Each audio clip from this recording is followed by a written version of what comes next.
Welcome to San Jose. The Blue Jackets take on the Sharks tonight. This is the Rink Report with Jody Shelley. I'm Bob McElligott. It'll be the second and final meeting of the year between these two teams. The Sharks won the first one at Nationwide Arena last week by the score of 3-2.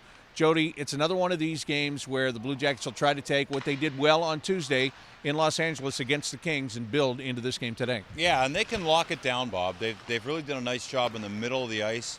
Sergei Bobrovsky's played exceptional, and they're feeding off the youth of the defense and the attack. But they've been patient in their attack.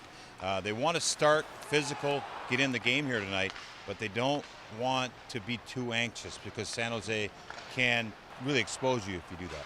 Well, we see just a couple of changes this morning when it comes to the line combinations. Most notably, Boone Jenner getting promoted back to where he started the year. He's going to play with Cam Atkinson and Brandon Dubinsky. That moves Matt Calvert onto a line with Josh Anderson and William Karlsson. And Lucas Sedlak, I think he's going to get a great opportunity tonight because they have him flanked by Sam Gagner and Scott Hartnell. We know what Scott Hartnell did for Alexander Wenberg early in his career. Maybe he can do the same thing for Sedlak. Yeah, and Sedlak, now that we watch him, he's got a bit of a grit to his game.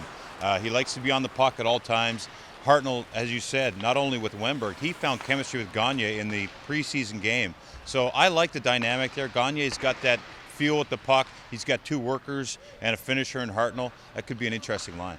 Well, the special teams have been very good for the Blue Jackets in the early part of the season here, both the penalty kill and the power play. Cam Atkinson plays on both of those units, but on the power play this year, he spent a lot of time playing the point.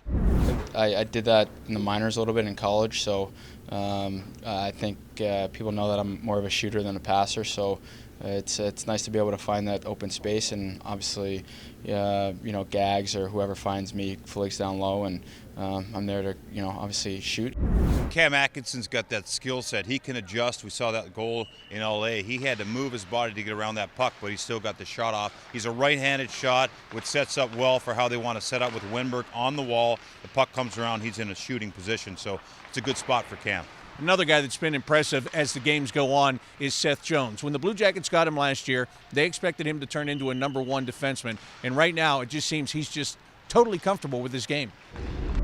You know what? I felt pretty comfortable since game one. I think I'm not trying to just ease into games. I'm trying to be aggressive from the start. Some games, there are more opportunities to jump in the play and be aggressive. Sometimes there aren't. It just depends on which way the game's going. I felt really comfortable last game, though. Had a lot of opportunity with the puck, and found the puck on my stick quite a bit. So, like I said, I do feel very comfortable right now with the way I'm playing. So I gotta be consistent with that. Big Seth Jones, the right-handed shot defenseman for the Columbus Blue Jackets, young but a veteran, and he understands the importance of being that role model to these guys who are a little bit younger than him. It's great to see him grow in this organization. He's a lot more comfortable now than he was when he first got here last year, and he's a big part of the future, a huge part of tonight. Yes, and tonight he will have his work cut out for him, as will all of the defenders for the Blue Jackets. Let's talk about some of the most prominent San Jose Sharks. It starts with the forwards. Joe Thornton, he's done it for a long time here. Joe Pavelski's done it for a long time here. And then on the back end, watch out for Brent Burns. Brent Burns leads all defensemen in the league with points. He's tied with Pavelski in points for the San Jose Sharks. He's so dangerous. He's got a great shot. He's got a knack for getting up the ice. He's a big body, and he can really do a nice job at distributing the puck. So he's kind of a pivot point on the power play for the Sharks. Joe Pavelski, we call him Little Joe. He's just a grinder in the sense that he works hard to get what he gets out there on the ice. He goes in the tough areas. He can be a little bit of a pest with the goaltender. He's always falling on the goaltender. We've got to keep him away from Bobrovsky tonight. And Big Joe Thornton is dangerous with the puck. He's so good at passing the puck, one of the best passers in the NHL of all time. And he's a player that the Blue Jackets have got to watch. Big body, makes everyone around him better. This is always a big day for the people in San Jose because they get one of their cult heroes to return.